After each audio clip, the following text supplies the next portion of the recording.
पुष्पाताई 4 वर्षापूर्वी सरकारी शाळेतील शिक्षिका पदावरून निवृत्त झाल्या होत्या आणि आपल्या पतीसोबत आनंदाने जीवन जगत होत्या. पण महामारीच्या कोरोनाच्या रोगाने त्यांच्या पतीला काळाच्या पडद्याआड घेतले आणि आपल्या जोडीदाराच्या जाण्याने पुष्पाताई दुःखी झाल्या. त्यानंतर मुलगा आणि सुनेच्या सांगण्यावरून त्या त्यांच्यासोबत पुण्याला राहण्यासाठी आल्या. त्यांचे आयुष्य पूर्णपणे बदलले. त्यांच्या पतीचा सहवास तर गेलाच, पण त्यावेळी त्यांचे वय 40 वर्षाचे होते. स्थिर कौटुंबिक जीवनही मागे राहिले. आसपासचा शेजारी सोडला, जो प्रत्येक सुखदुःखात नेहमी त्यांच्यासोबत होता. पुष्पाताईने महानगरातील उद्यानातल्या एका बाकावर शांतपणे उदास होऊन बसल्या होत्या. पुष्पाताई आपल्याच विचारात हरवल्या होत्या. कुठेतरी शून्यात नजर लावून विचार करत होत्या. सकाळची वेळ होती. काही लोक फिरायला आले होते, तर काही योगासने करत होते, तर काही वडीलधारी मंडळी त्यांच्या भूतकाळाच्या आठवणी काढत बसले होते.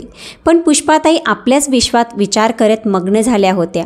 तेवढ्यात अचानक आवाज आला की नेहमी हसत राहा, आनंदात राहा, आयुष्य खूप सुंदर आहे. पुष्पाताईंनी पाहिले की जवळपास 60 ते 70 वर्षाचा एक म्हातारा जवळच्या बाकावर बसला होता आणि त्यांच्याकडे पाहून हसत होता. इच्छा नसतानाही पुष्पाताई हसायला लागल्या. ह्या अनोळखी शहरात पहिल्यांदा कोणीतरी त्यांच्याशी बोलले होते. बाटलीतून पाणी पीत म्हातारा म्हणाला, माझे नाव सदाशिव आहे. मी जवळच्या इमारतीत राहतो. तुम्ही खूप चिंतेत दिसत आहात. मागच्या गोष्टी विसरून पुढे जाणे यालाच तर खरं आयुष्य म्हणत असतात.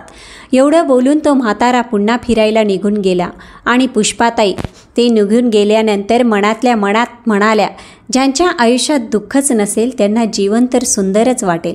प्रत्येकजण ज्ञान देतो, पण आपल्यासोबत काय चाललं आहे हे फक्त आपल्यालाच माहीत असतं.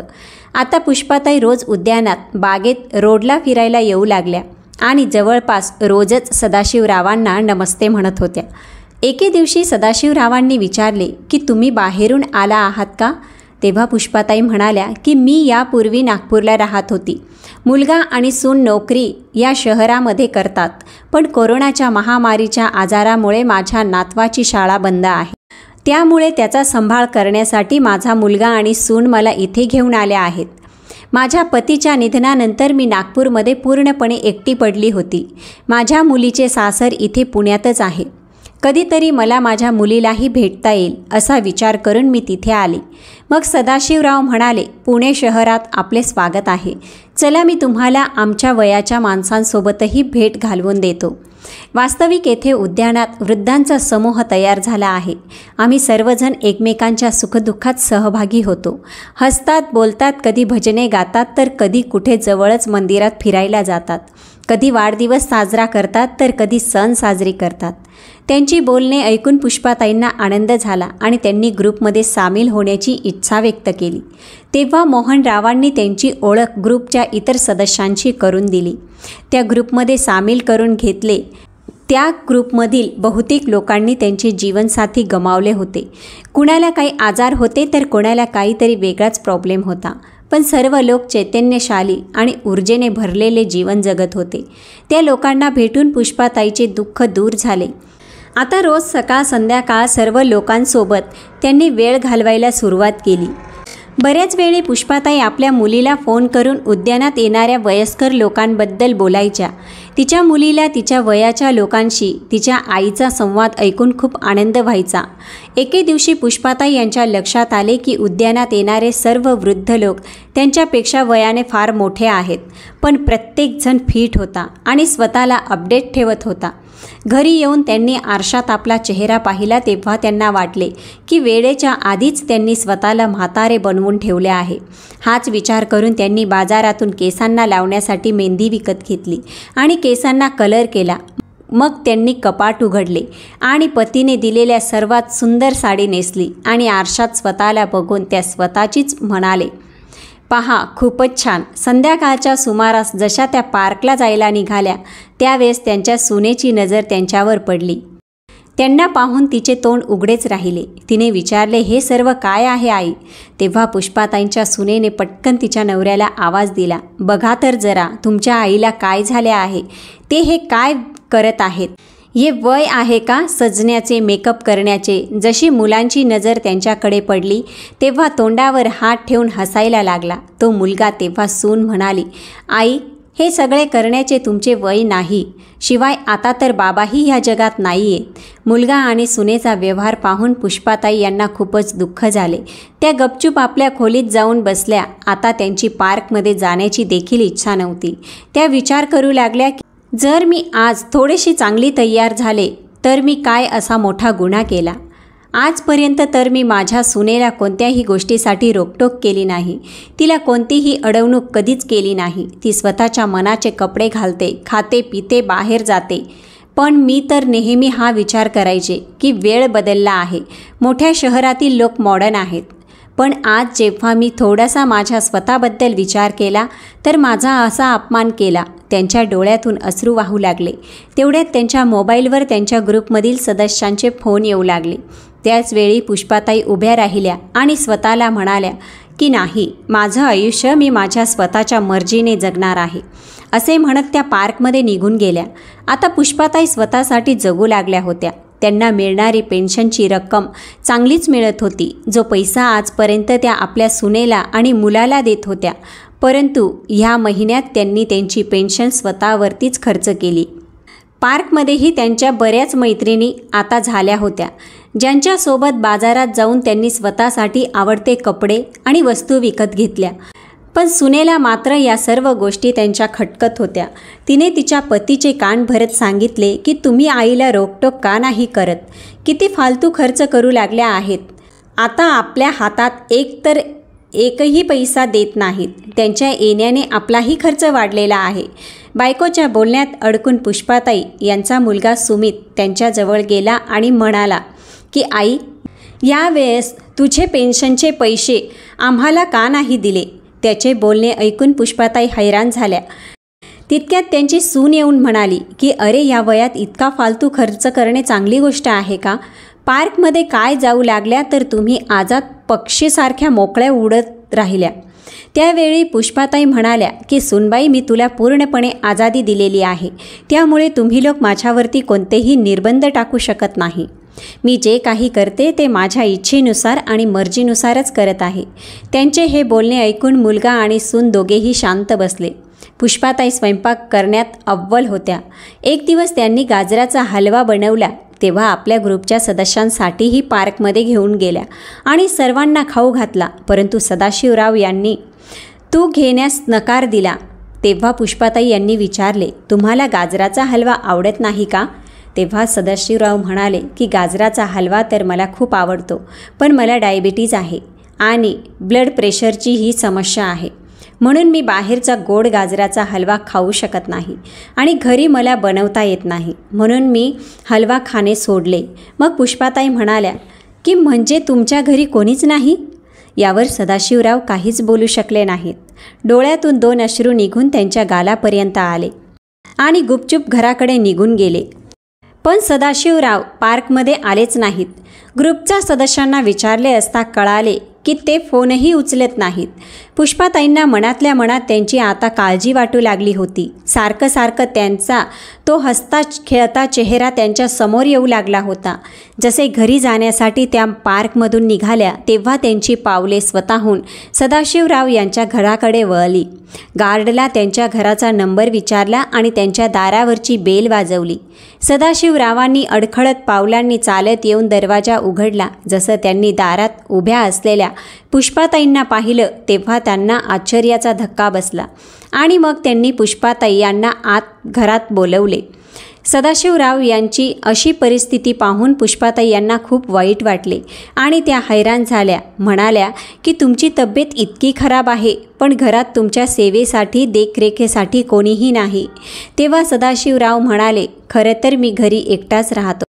हे ऐकून पुष्पाताई खूप अस्वस्थ झाल्या. इतक्या चांगल्या स्वभावाचा व्यक्ती आणि तोही असा एकटा. एखाद्या व्यक्तीच्या नशिबात असं का असतं? आणि जेव्हा ते आजारी आहेत त्यांची काळजी घेणारे कोणीही नाही. मग पुष्पाताई यांनी ग्रुपवरच्या इतर सदस्यांना फोन करून बोलावले. सदाशिवराव यांनी सगळ्यांना बोलवण्यास खूप नकार दिला पण त्या ऐकल्या नाही. हे तुम्ही काय बोलताय? ज्या व्यक्तीने मला जगायला शिकवले त्याला मी असे एकटे कसे सोडू? काही वेळातच चांगल्या मदतीने पुष्पाताई यांनी सदाशिवरावांना डॉक्टरांकडे घेऊन गेल्या आणि डॉक्टरांनी त्यांना चांगला आहार आणि औषधे वेळेवर घेण्यासाठी सल्ला दिला. पण त्यांच्या खाण्यापिण्याच्या समस्या होत्या. पुष्पाताईंनी ग्रुपमधील इतर 2 महिला सदस्यांनी त्यांच्या घरी 3 वेळेचे जेवण तयार करून पाठवण्याची जबाबदारी घेतली. वेळोवेळी पुष्पाताई यांना औषध घेण्यासही सांगत असत. काही दिवसातच सदाशिवराव पूर्णपणे बरे झाले आणि उद्यानात परत येऊ लागले. एके दिवशी पुष्पाताईंनी त्यांना विचारले, तुमचे ह्या जगात कोणीच नाही का? आज पुष्पाताई यांच्या प्रश्नाला सदाशिवराव नाही म्हणू शकले नाहीत आणि एक एक करून आपला भूतकाळ सांगू लागले आणि हसत म्हणाले, ते किती सुंदर दिवस होते जेव्हा मी माझ्या पत्नीला लग्न करून घरी घेऊन आलो होतो. आम्ही दोघांनी मिळून किती सुंदर स्वप्न पाहिली होती. तुम्हाला म्हणून सांगतो पुष्पाताई, 9 वर्षापर्यंत आम्हाला मूलबाळ झालेच नाही. काही काळानंतर वैद्यकीय उपचार घेतल्यानंतर आनंदाची बातमी आली आणि आमच्या मुलाचा जन्म झाला. आमच्या छोट्याशा कुटुंबात आम्ही खूप आनंदी होतो, पण कदाचित तोच आनंद देवाला मान्य नव्हता. माझा मुलगा नुकताच 6 वर्षाचा झाला होता जेव्हा एके दिवशी मला समजले की माझ्या बायकोला कॅन्सर झाला आहे आणि मला कळाले तोपर्यंत खूप उशीर झाला होता. माझी जीवनसाथी ह्या जगातून कायमची निघून गेली. बोलता बोलता सदाशिवराव यांचा गळा भरून आला. नातेवाईकांनी मला परत लग्न करण्याचा खूप मोठा सल्ला दिला, पण मला माझ्या एकुलत्या एक मुलाला सावत्र आईकडे सोपवायचं नव्हतं. मी एकट्याने त्याला आई आणि बाप या दोघांचंही प्रेम दिलं, पण कशाचीच कमी पडू दिली नाही. पण मुलाने बघा काय केले. 1 महिन्यासाठी अमेरिकेला फिरायला जात आहे असे सांगून मुलगा आणि सून निघून गेले आणि त्यानंतर मला कळाले की ज्या घरात आम्ही लोक राहत होतो मुलाने ते घर अमेरिकेला जाण्यासाठी आधीच विकून टाकले होते आणि ज्यांनी ते घर खरेदी केले होते त्यांना तो सांगून गेला की 2 महिन्यानंतर घर खाली करून घ्या. आणि त्यानंतर मुलगा परत कधीच आला नाही आणि नंतर मुलगा आला नाही म्हणून मी त्याची आत्तापर्यंत वाट पाहत राहिलो. परंतु सदाशिवरावांच्या डोळ्यात पाणी आणत म्हणाले, जर मी माझ्या सेवानिवृत्तीचे पैसे FDमध्ये ठेवले नसते तर मी आज रस्त्यावर आलो असतो. त्याच पैशातून मी हे 2 खोल्यांचे घर विकत घेतले आणि ते आता आनंदाने राहू लागलो. हे सांगताना आणि बोलत असताना त्यांच्या डोळ्यातून अश्रू वाहू लागले. पुष्पाताई यांनी त्यांना प्रोत्साहन दिले आणि म्हणाले, अरे तुम्हीच मला सांगत होता की प्रत्येक क्षणी हसत राहिले पाहिजे आणि आता तुम्हीच हे विसरलात. दोघांनाही एकमेकांमध्ये एक चांगला मित्र दिसू लागला. त्यांच्यासोबत ते त्यांची सुखदुःख शेअर करू शकत होते.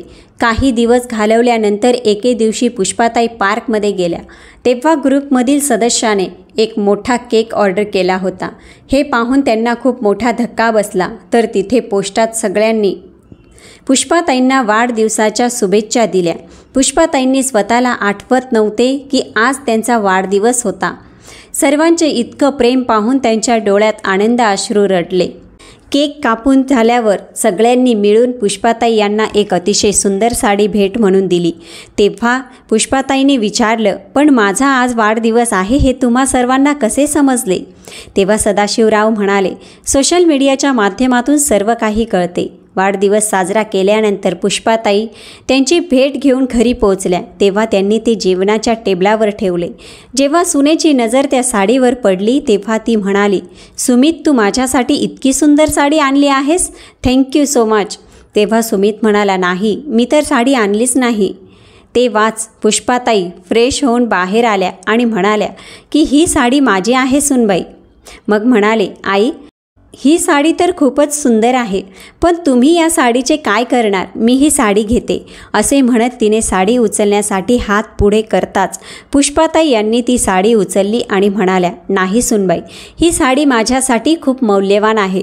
सून आपल्या सासूकडे पाहतच राहिली. तेव्हा पुष्पाताई म्हणाल्या, खरं तर आज माझा वाढदिवस होता म्हणून उद्यानातील गटातील सर्व सदस्यांनी ही साडी मला भेट म्हणून दिली आहे.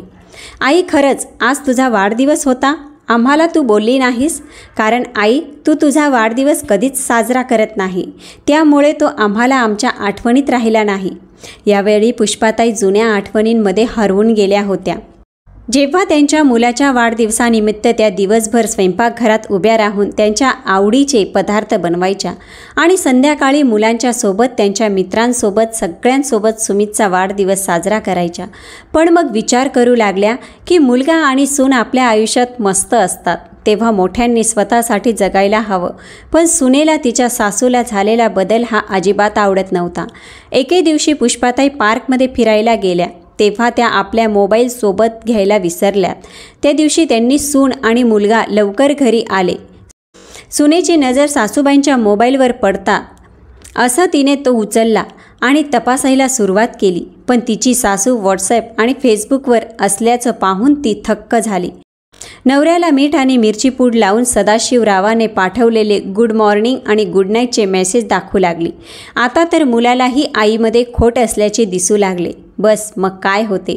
जशा पुष्पाताई घरी परत आल्या तसा मुलगा आणि सून दोघेही तयार होते त्यांच्यावर ओरडायला आणि भांडण करायला. आपल्या आईला काही बोलण्याची संधी देण्याआधी त्यांच्या चारित्र्यावर बोट ठेवू लागले. पुष्पाताई स्तब्ध उभ्या राहिल्या. मग त्या म्हणाल्या की सुनबाई, 2 दिवसापूर्वीच तू तुझ्या ऑफिसच्या मित्रांसाठी घरी पार्टी आयोजित केली होतीस. त्या तुझ्या ऑफिसमधील सर्व मित्र आले होते, ज्यात पुरुषही होते आणि महिलाही. पण मग मी तर तुझ्या चरित्र्यावरती बोट दाखवलं नाही. मग तू माझ्याबद्दल असं कसं बोलू शकतेस. पुष्पाताईच्या तोंडून त्वरित उलट उत्तर ऐकल्यावर त्यांच्या सुनेजवळ बोलायला शब्द उरले नाहीत आणि पाय पटपट आपटत तिच्या खोलीत निघून गेली. दुसऱ्या दिवशी तिचा मुलगा आणि सून ऑफिसला गेल्यानंतर जशा पुष्पाताई आपल्या नातवासाठी जेवण बनवण्यासाठी स्वयंपाकघरात गेल्या तेव्हा फरचीवर पाणी सांडलेले असल्याकारणाने त्यांचा पाय घसरला आणि त्या जोरात जमिनीवर पडल्या. त्यांच्या हाताला गंभीर दुखापत झाली. त्यांच्या कमरेलाही तीव्र वेदना होऊ लागल्या. त्यांच्या नातवाने लगेच वडिलांना फोन करून सर्व परिस्थिती सांगितली आणि त्यांना लवकरात लवकर डॉक्टरकडे नेण्यास सांगितले. डॉक्टरांनी त्यांची तपासणी केली. आता त्यांच्या हाताच्या हाडात फ्रॅक्चर झाल्याचे आढळून आले. डॉक्टरांनी त्यांच्या हाताला प्लास्टर करून औषधे दिली आणि संध्याकाळपर्यंत घरी पाठवले.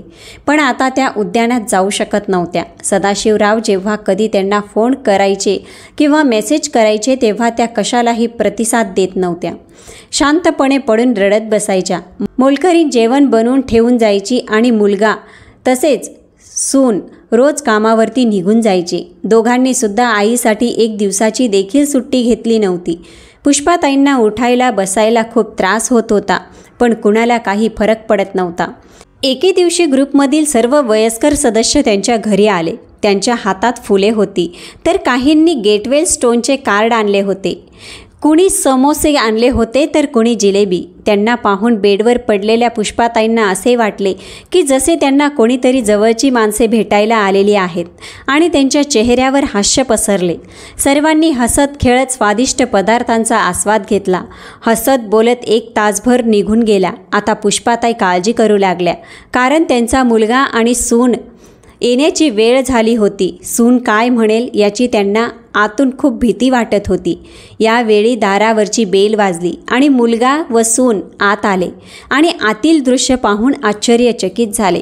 सगळे गेल्यानंतर त्यांची सून बोलली की माझं घर आहे, ही कुठली धर्मशाळा नाही. कोणीही उठायचं आणि या घरामध्ये यायचं, घरातून निघून जायचं. आणि आई, तुम्ही आमच्या समोर तर प्रचंड वेदना झाल्याचं नाटक करत असतात आणि आमच्या पाठीमागे आपल्या मैत्रिणींना घरी बोलवून पार्टी करत असतात. तुमच्या या कृतीचा आपल्या मुलावर काय परिणाम होईल. सुनेचे हे बोलणे ऐकून पुष्पाताई शांतपणे पडून राहिल्या. आज त्यांना त्यांच्या नवऱ्याची खूप जास्त आठवण येत होती. विचार करू लागल्या की ते असताना कोणाचीही माझ्याकडे बोट वर करून बोलण्याची हिंमत देखील कधीच झाली नाही आणि आज मला हे अपमानाचे कडू शब्द पचवून घ्यावे लागत आहेत, तेही माझी काही चूक नसताना. दिवस असेच जाऊ लागले आणि जवळपास 2 महिन्यानंतर पुष्पाताई यांच्या हाताचे प्लास्टर काढले गेले. आता त्या पुन्हा पार्कमध्ये जाऊ लागल्या आणि हळूहळू त्यांची हास्य पुन्हा परत येऊ लागले. पण सुनेकडून टोमणे काही थांबण्याचे नावच घेत नव्हते आणि मुलानेही ऐकून सर्व गोष्टींकडे दुर्लक्ष केले होते. घरातील वातावरणामुळे अस्वस्थ होऊन एके दिवशी पुष्पाताई यांनी निर्णय घेतला की आता बस झालं, अजून नाही. जीवनाची संध्याकाळ तर झालीच आहे आणि हे जीवन कधी संपेल माहीतही नाही. म्हणून त्याआधी मला स्वतःसाठी जगायचे आहे. जे मला आवडेल ते मला करायचे आहे. मुलगा आणि सून यांचा मोह बाजूला ठेवून त्यांनी एक दिवस ठरवले आणि समोरच्या इमारतीत भाड्याने 2 खोल्यांचा फ्लॅट घेतला. जेव्हा मुलांनी त्यांना थांबवण्याचा प्रयत्न केला तेव्हा पुष्पाताई यांनी स्पष्टपणे सांगितले की आता मला कोणावरती ओझे बनवून राहायचे नाही. तेवढ्यात त्यांची सून म्हणाली, हो हो, पंख लागले आहेत आता तुम्हाला. आता तर तुम्ही मोकळ्याच आहेत फिरायला. बदल्यात राग येण्याऐवजी पुष्पाताई हसत म्हणाल्या, आता मी माझी अपूर्ण स्वप्न पूर्ण करेल. सामान बांधून त्या त्यांच्या फ्लॅटवरती शिफ्ट झाल्या. त्यांना इतकी पेन्शन तर येतच होती की त्या एक मोलकरीण ठेवू शकतील आणि स्वतःचा खर्च आरामात भागवू शकतील. आता पुष्पाताई यांचे आपले जीवन शांतपणे जगत होत्या. त्यांचा मुलगा आणि नातू त्यांना अधूनमधून भेटायला येत होते, पण सुनेला तितकेही कष्ट घ्यावेसे वाटले नाहीत. सदाशिवराव बऱ्याच वेळा त्यांच्या घरी संध्याकाळचा चहा घ्यायचे. अनेकदा उद्यानातील इतर वृद्ध लोकही त्यांच्या घरी येत जात असायचे. आता पुष्पाताई यांना स्वतःला खूप आजाद असल्यासारखे वाटत होते. पुष्पाताई यांनी त्यांच्या मुलीलाही त्यांच्या विभक्त होण्याबद्दल सांगितले. त्यामुळे ती थोडीशी दुःखी तर झाली होती, पण तिच्या आईला आता तिच्या इच्छेनुसार जगता येईल असा दिलासा देत होती. एके दिवशी पुष्पाताई यांना आश्चर्याचा धक्का बसला जेव्हा त्यांनी आपल्या मुलासोबत सुनेलाही घराच्या आत येताना पाहिले. त्या काही विचारायच्या आधीच ती एकदम आत आली आणि म्हणाली, मम्मी, जी काही लाज लज्जा उरली आहे की नाही? माहीत आहे समाजातील लोक तुमच्याबद्दल काय काय बोलत आहेत? ते शेवटी तुमच्या आणि सदाशिवराव यांच्यामध्ये काय चालले आहे? तेव्हा पुष्पाताई म्हणाल्या, या समाजातील लोक काय म्हणतील याची मला पर्वा नाही. मला एवढेच माहिती आहे, माझे आयुष्य संपूर्ण जबाबदाऱ्या पार पाडता पाडता स्वतःचा विचार करणे सोडूनच दिले होते. उर्वरित आयुष्य मला आनंदाने घालवायचे आहे आणि मला वाटत नाही की यात कोणाला काही अडचण असायला हवी.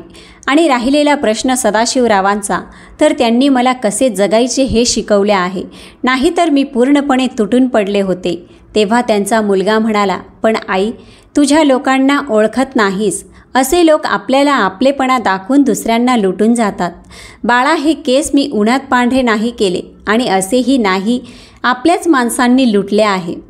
दुसरे काय लुटतील? तुम्ही माझ्याकडे काय सोडले आहे की कोणी लुटून घेईल? त्याच वेळी दरवाजात उभे असलेले सदाशिवराव हे सर्व काही ऐकत होते. ते घरात आले आणि त्यांना पाहताच पुष्पाताई यांचा मुलगा आणि सून यांचे तोंड उघडेच राहिले. ते उठून बाहेर जाऊ लागले. त्याचवेळी सदाशिवराव त्यांना म्हणाले, बाळा, लाज तर पुष्पाताई यांना नाही तर तुझ्यासारख्या लोकांना वाटायला हवे. तुम्ही लोक कोणाच्या चारित्र्यावरती बोट ठेवण्यापूर्वी एकदा तरी विचार करून बोलत जा. तुम्हा लोकांना जाणून घ्यायचे आहे की तुमची आई काय करते. सदाशिवरावांनी हे सांगतात पुष्पाताई यांना गप्प राहण्याचा इशारा केला, पण आज ते थांबणार नव्हते. ते म्हणाले की आम्ही सर्वजण रोज सकाळ संध्याकाळ उद्यानात बसतो. तेव्हा तिथल्या जवळपासच्या सोसायटीत काम करणाऱ्या महिलांची मुले शेजारी फिरत असतात. लहान वयात ती मुलं वाईट सवयींना बळी पडतात. त्यांना सांभाळायला कोणी नसतं. त्या गरीब लोकांकडे इतके पैसे नाहीत की ते आपल्या मुलांना शिक्षण देऊ शकतील. तुमच्या सासूबाईंना त्या मुलांना शिकवण्याचे चांगले कार्य करायचे आहे. त्यांना एक शाळा उघडायची आहे जेणेकरून शिक्षणापासून वंचित राहिलेल्या सर्व गरीब मुलांना मोफत शिक्षण मिळावे. तुमच्या आईला गरीब लोकांना मदत करून त्यांचे म्हातारपण सार्थक करायचे आहे. अनेकदा आम्ही लोक या विषयावरती बसून नियोजन करत असतो. या कामात आम्हाला मदत करणारी NGOशी आमची बोलणे सुरू आहेत. तुमच्या आईचे जुने वर्षानुवर्षाचे स्वप्न आता पूर्ण होणार आहे. पण आज आपल्याच आईबद्दल तुमचे विचार ऐकून मला फार वाईट वाटत आहे.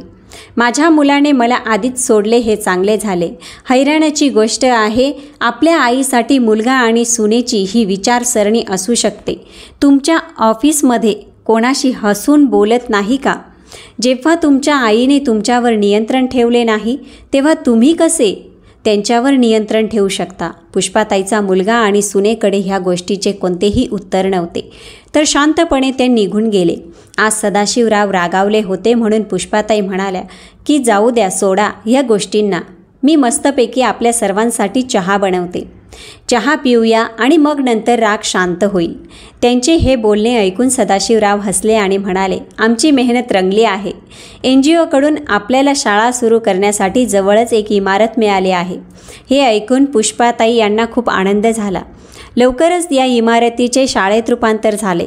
सर्व शिकलेले वृद्ध लोक मिळून मुलांना शिकवण्याचे काम करू लागले. सर्व लोकांनी मिळून आपले मन खोलून मदत केली आणि माध्यमिक शाळेच्या सुरुवातीला फक्त 20 मुले होती आणि पण आता हळूहळू त्यांची संख्या वाढत होती. पुष्पाताईंनी त्यांच्यासोबत काम करणारे इतर वृद्ध लोकांना जगण्याचा एक उपदेश सापडला होता. एके दिवशी पुष्पाताई यांची मुलगी काही दिवसांसाठी त्यांच्याकडे आली आणि तेव्हा ती भाऊ आणि वहिनीला भेटायला गेली. तेव्हा त्यांनी तिला सदाशिवराव यांच्याबद्दल सांगितले. तिने आपल्या आईला समजावून सांगितले असे ते म्हणाले. पण त्यांच्या मुलीला आपल्या आईची कुठेही चूक दिसत नव्हती. उलट तिच्या आईच्या चेहऱ्यावर पुन्हा हसू उमटल्याचा आनंद तिला दिसत होता. ती तिचे म्हातारपण अतिशय आनंदाने जगत आहे आणि सदाशिवराव तिला पूर्णपणे पाठिंबा देत आहे. त्यांच्यातील मैत्री स्वार्थाच्या पलीकडे आहे आणि ह्या जगाच्या समजण्याच्या पलीकडे देखील आहे. एकांतात बसून ह्या सर्व गोष्टीचा विचार करता करता त्यांची नजर शेजारीच ठेवलेल्या न्यूजपेपरवर पडली. तेव्हा त्यात छापले होते, जेव्हा म्हातारपणात मुले सोडून जातात तेव्हा एकटी आई किंवा एकट्या बापाने कुठे जायचे. म्हातारपणात एकाकीपणावर मात करण्यासाठी एका 65 वर्षीय वृद्धाने एका 63 वर्ष असलेल्या महिलेसोबत लग्न केले. दोघेही आपलं कुटुंब पुन्हा सेटल झाल्यामुळे खूप आनंदित आहेत. ही बातमी वाचून पुष्पाताई यांच्या मुलीच्या मनात एक विचार आला. तेव्हा सदाशिवराव पुष्पाताई यांच्या घरी आले. तिने तिच्या आई आणि सदाशिवरावांसमोर दोघांच्या लग्नाचा प्रस्ताव ठेवला आणि सांगितले की जर तुमच्या दोघांचे हे नाते जगाला समजू शकत नसेल तर तुमच्या ह्या नात्याला नाव का देऊ नये. तुम्हा दोघांनाही एकमेकांच्या जीवनसाथी व्हायला आवडेल का. तेव्हा पुष्पाताई म्हणाल्या, हे काय बोलत आहेस तू. या वयात का आम्हाला कलंकित करत आहेस. हे जग काय म्हणेल. पण तिचे बोलणे ऐकून सदाशिवराव काही वेळ गप्प राहिले. मनात बरंच काही चालू होतं. पुष्पाताई यांना राग येत पाहून त्यांनी काहीही न बोलण्याचा निर्णय घेतला आणि ते आपल्या घरी परतले. पुष्पाताई यांनी त्यांच्या मुलीला समजावले, आई, जर आयुष्याच्या वाटेवर तुला चांगला साथीदार मिळत असेल तर सोबत चालण्यात काहीच गैर नाही. पुष्पाताई यांनी विचार करता करता आपल्या पतीच्या फोटोसमोर बघितले. त्यांचे मन अस्वस्थ झाले होते. विचार करू लागल्या की मी माझ्या पतीला फसवू शकत नाही. मग पुढच्या क्षणी विचार आला की माझ्या नवऱ्याला सुद्धा हेच हवं होतं. माझ्या ओठांवर नेहमी हसू असावं. माझ्या डोळ्यातील अश्रू पाहून त्यांच्याही आत्म्याला शांती मिळणार नाही. आणि जर मैत्रीला एका नात्याचे नाव दिले तर जगाचे तोंडही बंद होईल. सदाशिवरावांनीही त्या नात्याला काही हरकत नाही दाखवली. ती फक्त ह्या दोघांवर कोणी बोट दाखवायला नको. पण जेव्हा ही बातमी पुष्पाताईच्या मुलापर्यंत आणि सुनेपर्यंत पोहोचली तेव्हा ते आपले दोघेही या नात्याच्या विरोधात होते. सोसायटीतील प्रत्येकजण त्यांच्याबद्दल बोलतच होता. काही जण त्यांच्या धाडसाचे कौतुक देखील करत होते तर काही जण त्यांना नावं देखील ठेवत होते. 2 दिवस गेले आणि अचानक मीडियाची लोक पुष्पाताईच्या शाळेच्या बाहेर पोचले आणि त्यांना या नात्याबद्दल प्रश्न विचारू लागले. पण आता पुष्पाताई हैराण झाल्या होत्या की ही बातमी त्यांच्यापर्यंत कशी पोहोचली. आणि दुसरीकडे पुष्पाताईंची सून मागे उभी राहून हसत होती आणि विचार करत होती, आली मोठी धाडस दाखवणारी, आता पूर्ण जगाला उत्तर दे तेव्हा कळेल. चहूबाजूंनी हाहाकार माजला होता. पण पुष्पाताईंनी ठरवलं होतं की त्या आज गप्प बसणार नाहीत. जेव्हा सोशल मीडियाने विचारले की हे खरे काय आहे, की ह्या वयात तुम्ही सदाशिवराव यांच्यासोबत लग्न करणार आहात, की हे अगदीच खरे आहे की आम्ही दोघेही लग्न करणार आहोत. पण ह्यासाठी मजबूर करणारं कोण आहे. हा समाज. आमच्या लग्नाचा उद्देश फक्त आमचा एकटेपणा वाटून घेणे आहे. तो एकटेपणा जो तुमच्या पिढीने आम्हाला दिलेला आहे. अरे, आम्ही लोक फक्त झाडाची वाढलेली पाने आहोत जी कधी खाली पडतील माहिती नाही. पण जोपर्यंत झाडाला जोडलेले आहोत तोपर्यंत खत आणि पाण्याचीही आवश्यकता आम्हाला आहे. एखाद्यासोबत हसायला बोलायला आम्हालाही आवडतं. आणि जर आम्ही एकमेकांचे सुखदुःख वाटून घेतले किंवा हसत 2 शब्द बोललो तर समाजाला येथे बघवत नाही. तेव्हा सदाशिवराव आले आणि पुष्पाताईंचा हात हातात घेतला आणि म्हणाले, आम्ही लग्न करण्याचा निर्णय घेतला आहे, जेणेकरून समाजासमोर आमच्या नात्यावर शिक्का मारला जाईल आणि आमच्यावर हसणाऱ्यांना बोलणाऱ्यांना आश्चर्य वाटणार नाही.